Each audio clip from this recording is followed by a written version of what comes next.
What if blindness wasn't the absence of vision, but the sharpening of insight? What if not seeing the world allowed one to feel it more deeply? In a quiet village surrounded by whispering fields, there lived two brothers. The younger tilled the soil each day, hands calloused from work. The elder, born blind, spent his days within the walls of silence.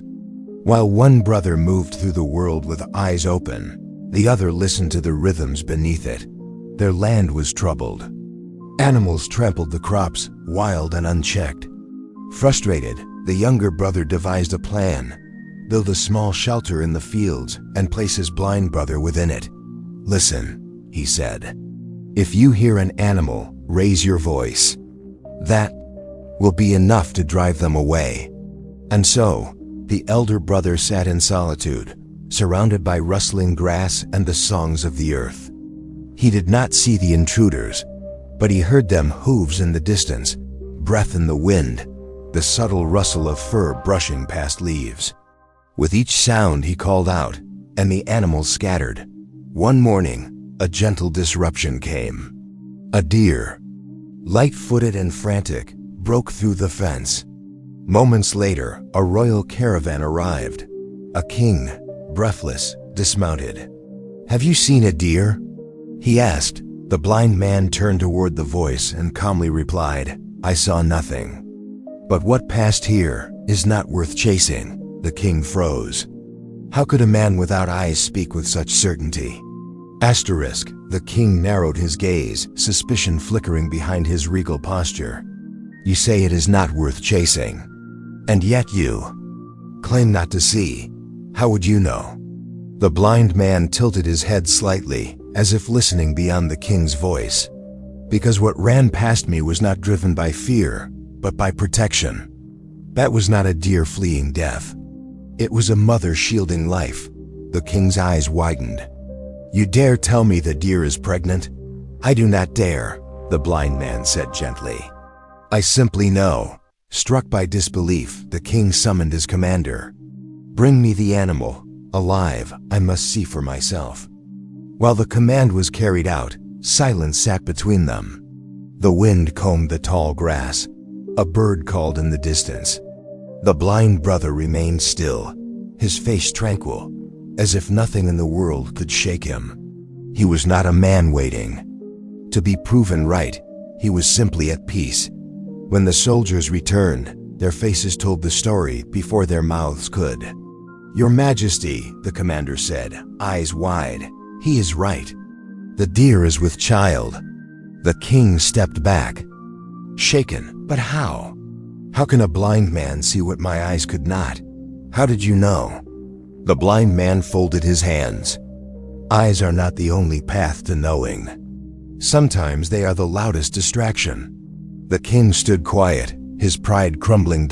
Who was this man, this seer without sight? Asterisk. The king, now stripped of his certainty, looked upon the blind man with a mixture of awe and unease.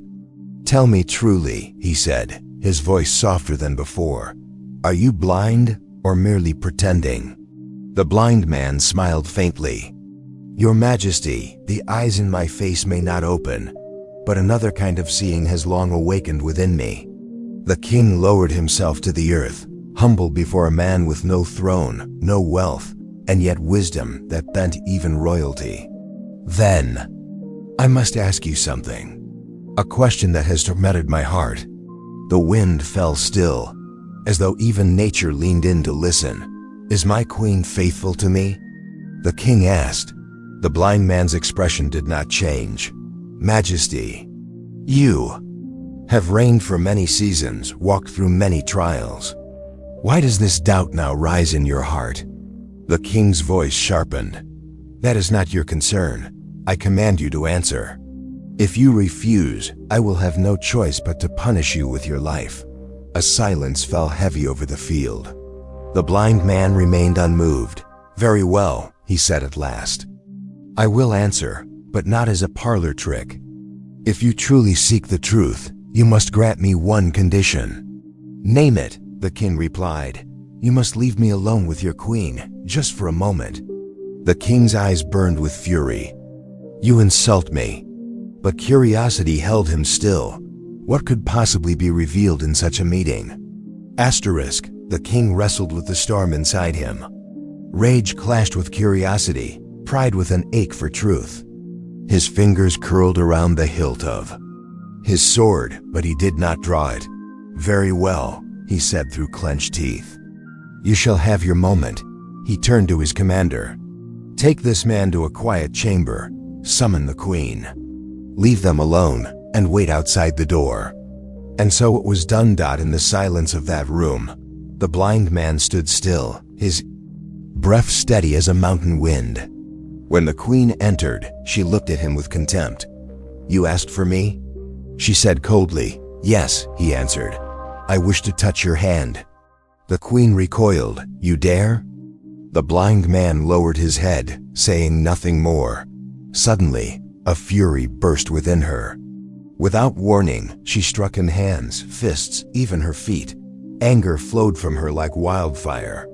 Her blows rained down on him, yet he did not resist. He simply felt at last, breathless and trembling. She stepped back.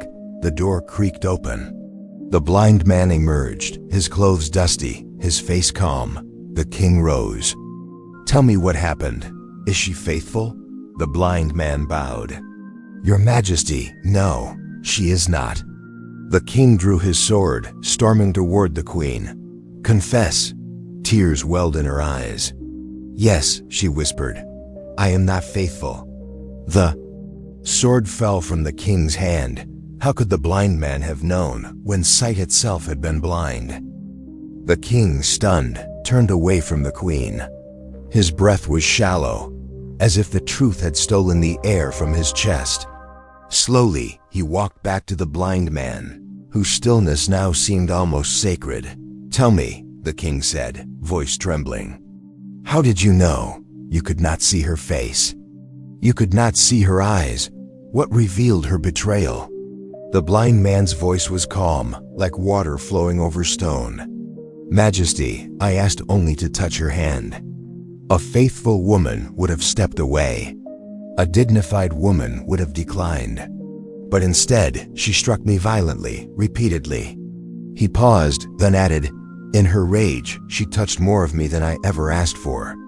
And in her fury, she revealed what peace cannot hide. A storm inside cannot pretend to be still. The king looked down, shame burning in his chest. You are wise, far wiser than I expected. Perhaps even more than I deserve. The blind man nodded gently, offering no pride, only presence. But the king was not finished. A new shadow passed over his face. One last question, he said. And I beg you, speak truly. Am I truly the son of my father? Or was I born of another man? A hush fell like snow. The blind man folded his arms. Before I answer, promise me something. You will not respond with anger, no matter what truth emerges. You must face the answer as a mountain faces the wind. The king hesitated. Then nodded. But was his heart truly steady? Asterisk, the blind man inhaled slowly, as if drawing breath from some deeper source. Very well, he said. Then listen closely, Your Majesty. You are, indeed, your father's son. Yet your spirit carries the shadow of a miser. The king flinched, startled. A miser? What are you saying? I say only what is, replied the blind man, unshaken. The blood that made you is royal, but the echo that clings to your soul is not. The king stood tall, but his face betrayed confusion. How do you know this? What miser's shadow follows me? The blind man raised his face to the sun, though his eyes saw nothing of its light. Because you asked me to reveal the deepest truths of your life, truths that kings and sages would pay handsomely to receive. And yet, you have given me nothing. The silence that followed was sharper than any blade. You see, the blind man continued, I judge not your bloodline, but your nature. A generous heart shares even before it knows. A stingy one waits for certainty before opening its palm. The king lowered his eyes. His crown felt heavier than ever. Without delay, he ran to his mother, bursting into her chambers. "Tell me now, mother, am I my father's son?" Tears welled in the queen's eyes. "Yes, my son, you are his. But there was once a merchant greedy, cold. He cast a shadow on our home. And suddenly, everything made sense. But how many more shadows had the blind man already seen?" Asterisk. The king returned to the blind man with eyes no longer wide with power, but quiet with reverence. "You were right," he said. "My mother confirmed it. I am my father's child, but the miser's presence once darkened her path. That shadow now lingers in me." The blind man inclined his head slightly. "Shadows do not cling unless we carry them." The king was silent, letting the words settle like leaves upon still water. "But there is something I still do not understand," the king confessed. "How do you know these things? How can you give such precise answers, without eyes, without proof, without hesitation?" The blind man turned his face slightly, as if listening to the wind itself. "I am blind by nature," he said. "But in that darkness, I have learned to listen to life's whispers. Most people speak only with words. But the soul speaks in movements, in silences, in gestures, in the pauses between thoughts." He pointed to his chest. "The mind has its own language, and those who are still enough can read it. A glance, a breath held too long, a step taken too soon, they reveal more than speeches ever could." "Then teach me," said the king. "Teach me to read this silent language." A soft smile formed on the blind man's face. "You are ready. But first, you must calm the wild horse of your mind. Bring it into the present. Until then, you will not hear what the world is already saying." And so the path inward began to open. Asterisk. The blind man sat beneath a tree, legs crossed, hands resting, like still water on his knees. The king knelt before him, the grass cool beneath his robes, his heart wide with anticipation. "To understand the thoughts of another," said the blind man, "you must first understand the silence between your own." The wind passed gently, carrying the scent of earth and distant blossoms. "I will teach you 3 ways," the blind man continued. "Not tricks, not sorcery, only deep observation. But before you apply them to others, apply them to yourself. Only a mind that is still can read the movement of others clearly." The king nodded, his crown no longer a burden, but a question. "The first way," said the blind man, "is the study of the eyes. They are windows, not only to the soul, but to the mind's present weather. Watch the direction of their gaze. Do they wander when truth is spoken? Do they dart when questions arrive? Are they avoiding, resisting, retreating?" He paused, as if seeing with memory instead of sight. When a person cannot meet your gaze, they are often running, not from you, but from what they carry inside. Yet if their eyes return and remain, if they tremble and soften, then perhaps they are trying to be seen. He leaned slightly forward. "And when their eyes hold yours, unmoving, without fear or flutter, then they are either completely open, or hiding behind the stillness." "The eyes, Majesty," he said softly, "speak in a language only the quiet can hear." The king, now fully attentive, felt the words settle into his chest like slow falling rain. He realized he had spent his life looking into eyes, but never truly seeing them. "What else must I observe?" he asked. The blind man tilted his head. "The face," he said. "It holds entire conversations in stillness." He reached out and brushed the air before him, as though mapping an invisible face. "The tilt of the mouth, the furrow between the brows, the quiet tremble of the jaw, each is a doorway." He continued, "When someone's lips press tightly together, it often means restraint, words unsaid, feelings withheld. But when their mouth softens, even without smiling, it shows they are open, listening, trusting." The king recalled faces he passed daily. Soldiers, ministers, his own wife. Had he ever seen their mouths speak without words? And the brows, the blind man said. They rise in surprise, fall in doubt, knit together when a person wrestles with confusion. The eyes may flicker, but the forehead holds the storm. He touched his own face. Tears do not always fall from the eyes. Sometimes they sit in the silence of the face, waiting to be noticed. The king lowered his gaze, a memory surfacing his mother's face at dusk, quiet and unread. And joy, said the blind man gently. Real joy lives in the cheeks and the corners of the eyes. It cannot be faked, for it rises from within, like sunlight through clouds. Now the king's mind was learning to see. The king closed his eyes, not to rest them, but to listen more deeply. Within the stillness, the blind man's words became shapes, faces, eyes, gestures rising from memory like waves from a quiet sea. There is a third way. The blind man continued, his voice like the rustle of old leaves. A way most ignore, though it is always speaking. The king opened his eyes.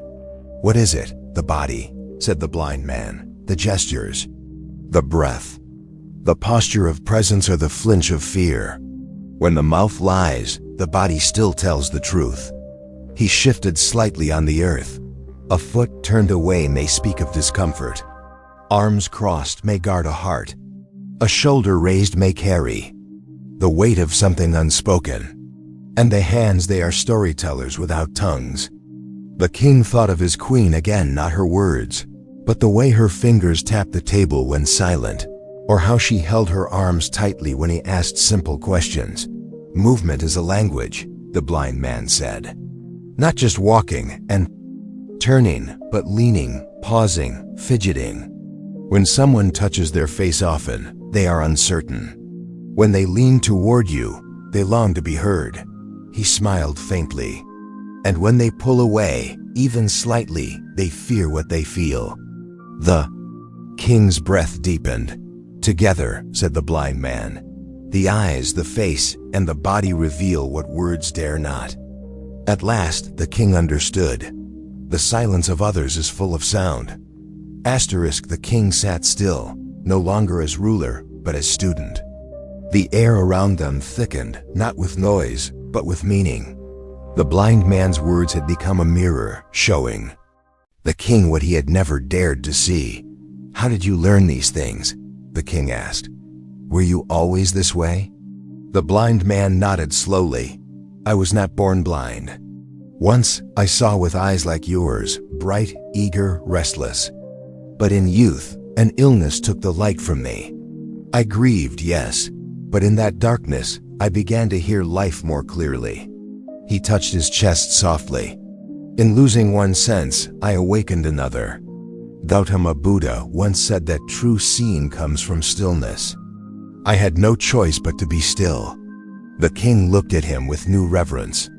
And did you learn these teachings from the Buddha himself? In a way, the blind man said, a smile hidden in his voice. I studied his words, yes. But more than that, I observed the world in silence. People suffering, joy, fear, they all leave marks on the body and echoes in the air. You only need presence to read them. The king exhaled, as though releasing a weight he hadn't known he carried. And can anyone learn this? He asked. Anyone with a quiet enough heart, the blind man answered. But most are too loud inside to hear what's already being sighed. The king felt the truth of it, like sunlight through a closing cloud. A quiet breeze moved through the trees, brushing the leaves like whispered blessings. The king sat unmoving, his mind no longer racing ahead or chasing behind. For the first time he felt fully where he was. What must I do, he asked, to hear what others cannot say? The blind man turned his face slightly toward him, as though sensing the king's sincerity like warmth on his skin. First, he said, you must train your attention. Not your eyes, not your ears, but the root of both, your presence. When you walk, walk only. When you listen, listen without preparing to speak. When you observe, do so without judgment. The king nodded, taking in each word as if it were seed for soil. Second, the blind man continued, abandon the idea that people are only what they say. Words are masks, but the body, the eyes, the silence between phrases, that is where the truth breathes. The king closed his eyes, remembering every time he had spoken without meaning, every time someone else had done the same. He had ruled, with ears that heard sound but not silence. And third, said the blind man, become the mirror. When you are still, others reveal themselves in your stillness. They pour their thoughts into your calm. The king opened his eyes slowly. To see others, the blind man whispered, you must first be invisible. And in that moment, the king understood. To rule others wisely, he had to stop trying to possess their truths. The king remained silent, his gaze softened, as if the world itself had changed color. He thought of all the decisions he had made as a ruler, judgments passed, sentences declared, alliances formed based on words, appearances, performances. How little he had truly seen. The blind man sensed the shift in him. Majesty, he said gently, true wisdom begins when the noise within you dissolves. The king bowed his head. And what becomes of a man who sees too late? No one sees too late, the blind man replied. The truth waits. It does not grow old. It merely waits for your eyes to quiet and your heart to open. The wind stirred again, this time wrapping around them like a blessing from the invisible. The king asked, but what if I cannot quiet the mind? What if my thoughts rise like fireflies in the dark, flickering endlessly? The blind man smiled. Then watch them. Do not chase. Do not catch. Simply notice as one notices the passing of clouds. He continued, your mind is not the problem. It is your attachment to every thought that disturbs the stillness. Let the mind speak. Let the thoughts rise, but do not bow to each one. The king listened as if each word rewired the threads of his being, untying old knots. Silence, the blind man said, is not the absence of sound. It is the absence of reaction. And in that sacred stillness, the king felt something stir, not knowledge, but a knowing born from the space between thoughts. Asterisk, they sat in silence, not as strangers, but as two souls sharing the same still water. Time no longer pressed on the king's shoulders. The earth breathed beneath them, and even the birds seemed to pause in midair. The blind man spoke softly, as if the words were not meant to fill the air, but to enter it gently. Majesty, when you learn to read the unspoken, the world opens its hidden pages. The king whispered, and once I see these pages, what then? Then, replied the blind man, you act with understanding, not impulse. You choose your words as one chooses stones to cross a river, deliberate, careful, aware. He reached forward, brushing his fingers across the grass. Each gesture from another, each glance, each silence is an offering. Not always an answer, but an invitation. To what? The king asked. To meet them, he said, where they are, not where you expect them to be. That is where peace begins. The king reflected on how often he had misread others, thinking a servant's silence was disobedience, or a friend's hesitation was betrayal. How easily misunderstanding grew where stillness was not honored. The blind man placed his hand to the ground. Presence is a kind of love, Majesty. A listening so deep that it calms the fears others do not know how to name. The king breathed slowly, as though learning the rhythm of something more ancient than words, and for the first time, he no longer needed to speak. Asterisk, the sun began to lower, casting long shadows across the field where king and seer sat. The light turned golden, as if the heavens themselves had leaned closer to listen. Your Majesty, the blind man said, when we judge too quickly, we speak over the truth instead of listening to it. The king nodded slowly. Then how do I learn to wait before I decide? By letting go of the need to control what others are thinking, the blind man replied. You do not need to know everything. You only need to be present enough that the truth reveals itself. He continued, most people hide not because they are deceptive, but because they have never felt safe enough to be seen. But when you create stillness around them, their armor falls. Their stories emerge not by force, but by invitation. The king felt the truth settle in his bones like warm tea in a cold body. And when someone lies? He asked. Then you observe, said the blind man. Not to punish, but to understand. A lie is often a scar, not a weapon. Find the wound behind it. He touched his own chest gently. Every untruth carries a frightened truth beneath it.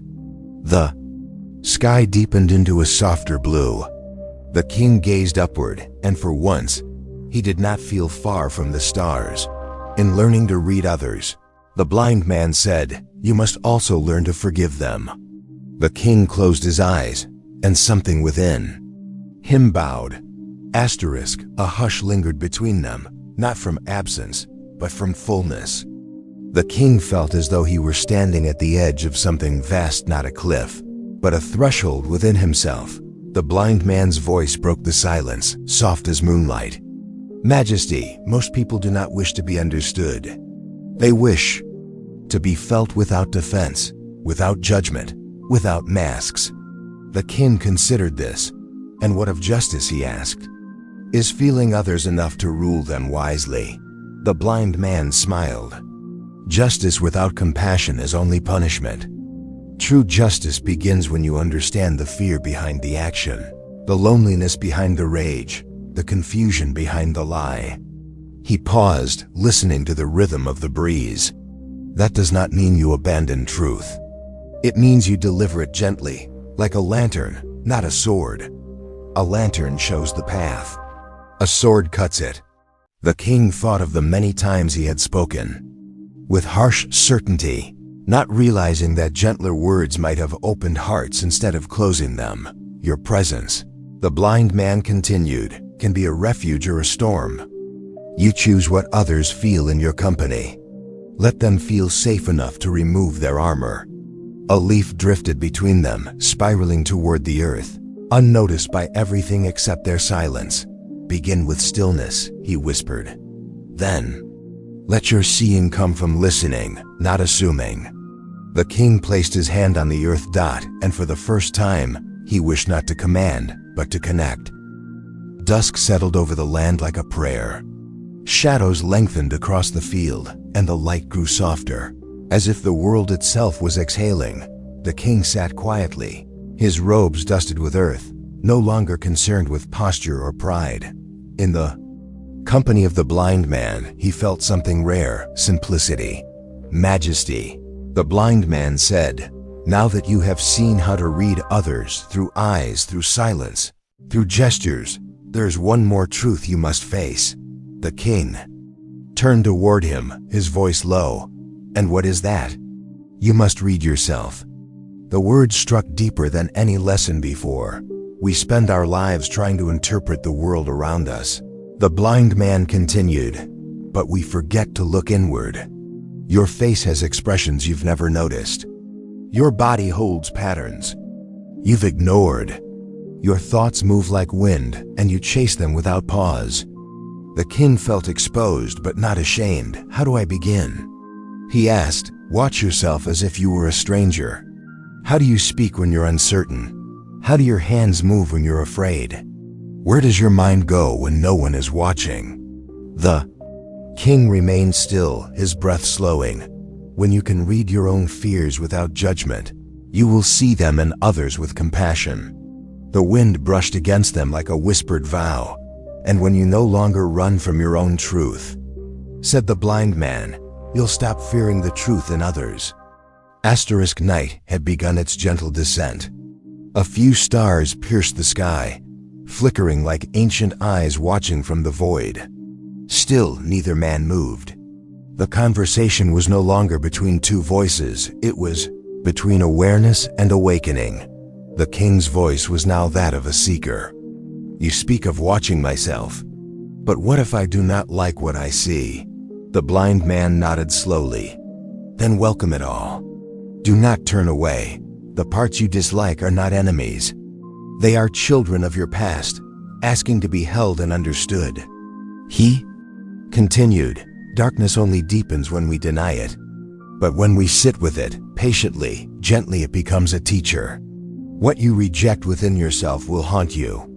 What you embrace will heal you. The king closed his eyes, letting the words sink in.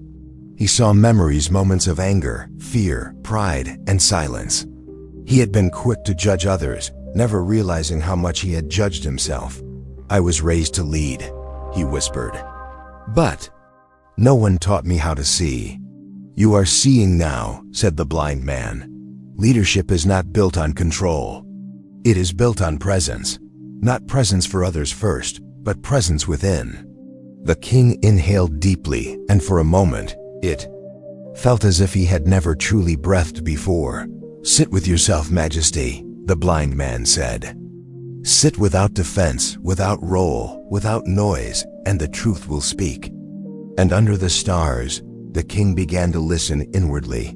Asterisk, the night wrapped them in silence, as if the world itself were holding its breath.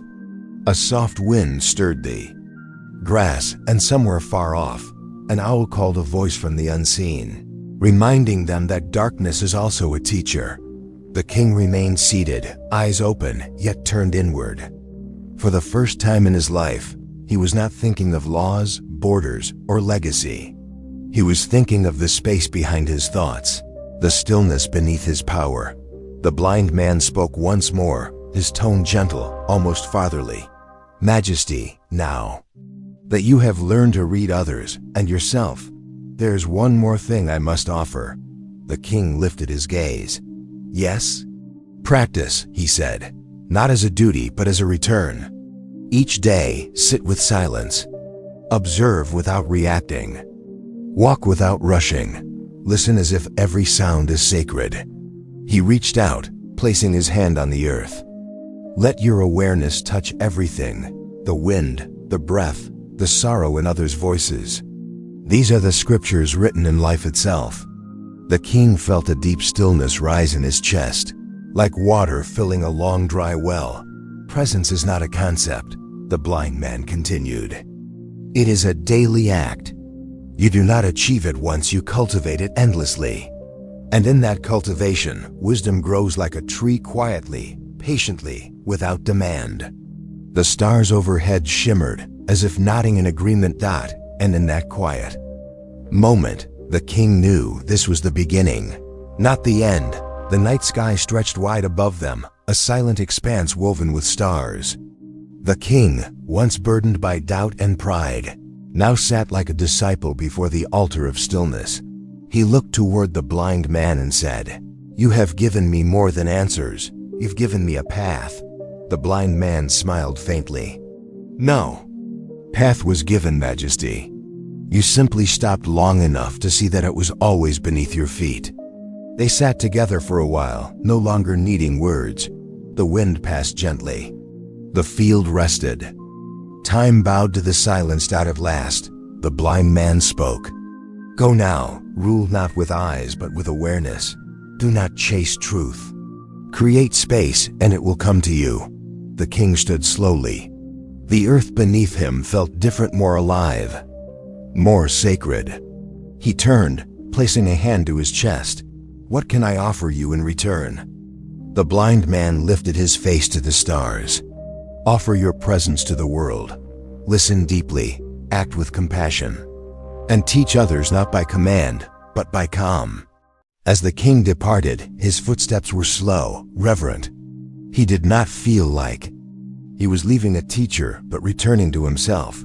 And to you, dear listener who has walked this journey with us, sit in silence, watch with kindness, breathe into the present moment. That is where all understanding begins. Share this path. Pass it on. And if your heart resonates, continue walking deeper, quieter, truer. The Dharma awaits in the stillness.